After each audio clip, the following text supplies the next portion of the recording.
पुरजोश और मोहब्बत से भरपूर कहानी का आगाज होता है जब अमृत खौफ और माहिर कमांडो अपने दिल की मोहब्बत तौलिका के साथ जिंदगी गुजारने के ख्वाब देखता है। लेकिन तकदीर उन दोनों के लिए कुछ और ही प्लान बनाई बैठी है। तौलिका का वली जो अपनी बेटी की मर्जी के खिलाफ एक तरतीबशुदा शादी का बंदोबस्त करता है, उसके दिल की चाहत को रौंद कर उसे रजदाई एक्सप्रेस पर सवार करवा देता है ताकि उसे ऐसे शख्स के साथ शादी करने के लिए वहाँ दिल्ली ले जाया जाए जैसे तौलिका ने कभी पसंद नहीं किया। अमृत को जब ये खबर मिलती है तो उसका दिल लरज उठता है। वो फौरन फैसला करता है कि अपनी मोहब्बत को उस गैर मुसन्नफाना और जबरी शादी से बचाएगा। उसे पता होता है कि सफर खतरात से खाली नहीं होगा, लेकिन वो अपनी मोहब्बत को पाने के लिए किसी भी हद तक जाने को तैयार होता है। अमृत का पुराना दोस्त वीरेश जो खुद भी एक माहिर कमांडो है, इस मिशन में उसका साथी बन जाता है। दोनों कमांडो अपनी तरबियत और महारत पर भरोसा करते हुए तौलिका को बचाने के लिए राजदाई एक्सप्रेस में सवार हो जाते हैं। जैसे ये दोनों कमांडो ट्रेन में सवार होते हैं, उन्हें गैर मामूली खतरनाक सूरत हाल का सामना करना पड़ता है। ट्रेन पर अचानक डाकुओं का एक गिरोह हमलावर हो जाता है। गिरोह जिसकी क़यादत एक बेरहम और सफाक रहनुमा फानी कर रहा है, मुसाफिरों को निशाना बनाकर उन्हें लूटने और मारने का मंसूबा बनाता है। उनके हाथों में चमकती हुई छुरियां और खंजर हैं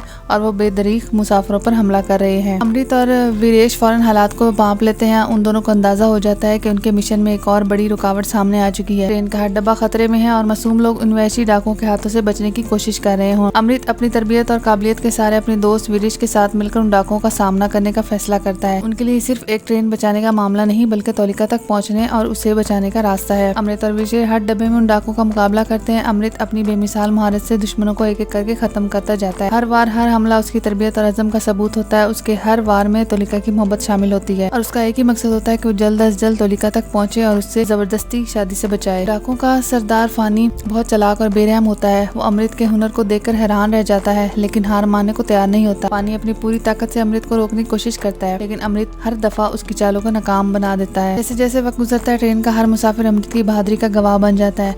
उन लोगों के दिलों में उम्मीद पैदा होती है कि कमांडो उनकी जानें बचा सकता है। तौलिका जो अपने वालिद के फैसले कैदी बन चुकी थी, उसको खबर मिल जाती है कि अमृत उसके लिए आया है। उसके दिल में उम्मीद की किरण जागती है और वो दिल ही दिल में दुआ करती है कि अमृत उस तक पहुंच जाए। आखिरी मरहले में अमृत और फानी का सामना होता है। ये खतरनाक और जानलेवा जंग होती है जिसमें दोनों अपने मकसद के लिए लड़ते हैं। फानी अपनी सफाकियत से अमृत को जेर करने की कोशिश करता है, लेकिन अमृत की मोहब्बत की ताकत उस पर गालिब आती है। एक तवील और थका देने वाली लड़ाई के बाद अमृत फानी को शिकस्त दे देता है। जब अमृत आखिरकार तौलिका तक पहुंचता है तो दोनों की आंखों में खुशी और सुकून के आंसू होते हैं। तौलिका का वालिद जो इस पूरी सूरत हाल का गवाह बन चुका होता है, अपनी गलती का एहसास करता है और तौलिका को अपनी मर्जी से जिंदगी गुजारने की इजाजत दे देता है। अमृत ने न सिर्फ अपनी मोहब्बत को बचाया बल्कि एक ट्रेन भर मासूम लोगों की जानें भी बचा ली। उसकी बहादुरी और अज़म ने उसने न सिर्फ एक कामयाब कमांडो बल्कि एक सच्चा हीरो बना दिया। अगर आप मेरे चैनल पर नए हैं तो मेरे चैनल को लाइक, शेयर और सब्सक्राइब कर दीजिए और साथ में बेल आइकन को भी प्रेस कर दीजिए ताकि मेरी हर आने वाली वीडियो आपको मिल सके।